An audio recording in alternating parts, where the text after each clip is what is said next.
Hello friends, this is GL-1 Megazord, and today we are going to take a look at several action figures and how their legs are attached to their torsos. This is a problem that many manufacturers have tried to solve in many different ways. Today we're going to examine quite a few, and then on our next show we are going to examine a very unique solution to this problem.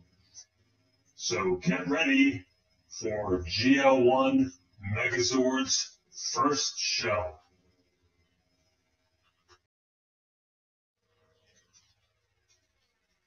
Hip articulation in action figures goes all the way back to the 1970s and even before that, but we're going to start with Gumby.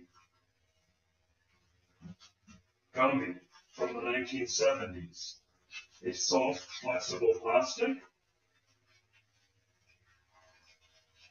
and he had a metal wire inside him, had these little holes to allow the metal to breathe inside, but oftentimes the metal wire would break, and then the arm would no longer stay, in this example here, where you put it, but inside the arm it still works.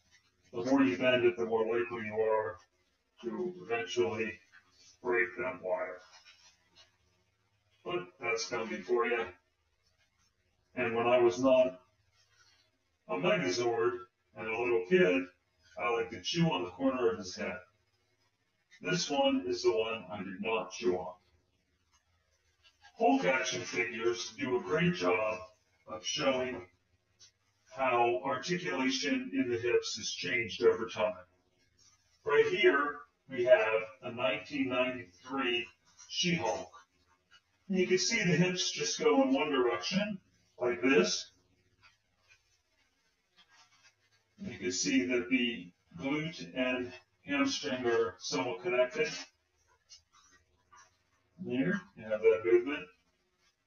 But very limited articulation, and she's constantly in a bowed position. By 2003,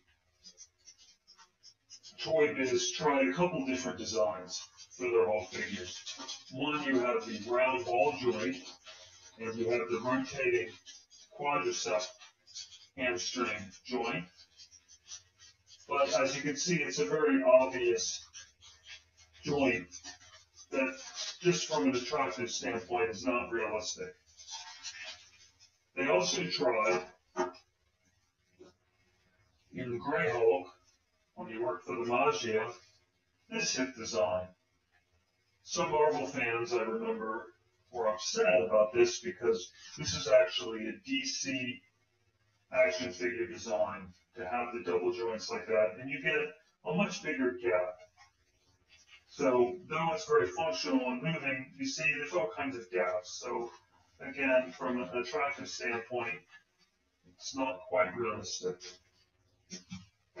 In 2006, the She-Hulk went to the round ball joint again. It's really just like the other Hulk. And so, you always have these big gaps in where the thigh joins that ball joint, and the ball joint joins into the pelvis. So, just not realistic. By 2018, the She-Hulk didn't have quite as good articulation as the 2006, but many might find this to be a better design.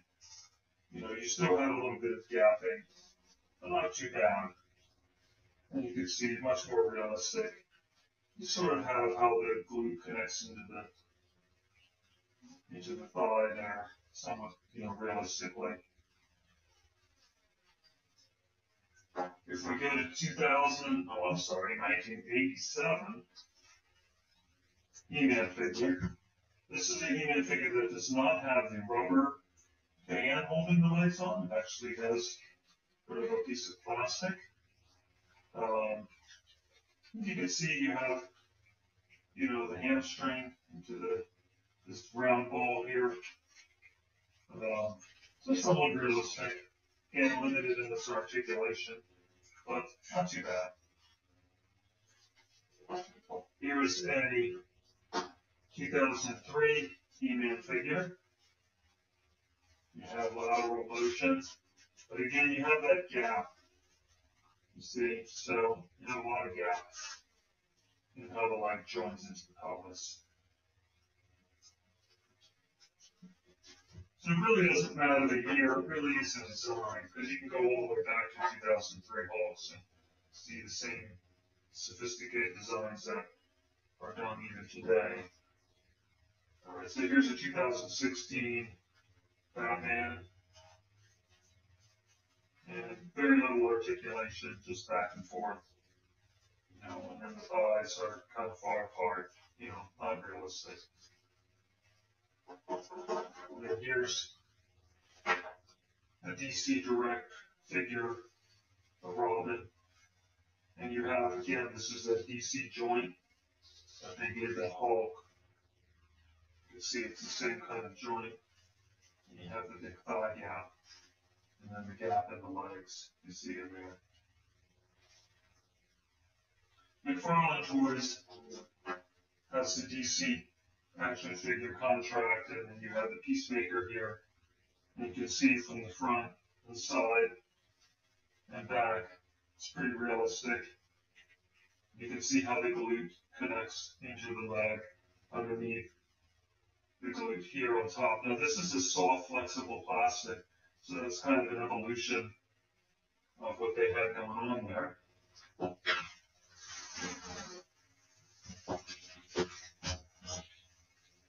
Now we have a Jack-specific action figure from 2003 of Mr. T. And again, the limited motion. And it looks pretty good, except that when you move the leg, the pocket splits in half. So, you know, again, just try to work with what they have, right? Try and do the best they can. Now, this is an Ultimate Roman Reigns figure, so the top of WWE action figure technology. They have the ball joint and then the thigh. See, it's a pretty good close joints. With some gap, you can see a little bit of the shaft that pulls the legs onto there. You know, got a lot of glute connection into the hamstring. Not bad, not great, but you know, not bad. And AEW figure. You can see it's very similar, but you can see a lot of the shaft there that holds the legs on, but very good articulation. But again, still, you know, not unique. We go to the 12-inch Mantis figure from Aquaman, big thigh gap, but lots of articulation. You know, these figures were about $10.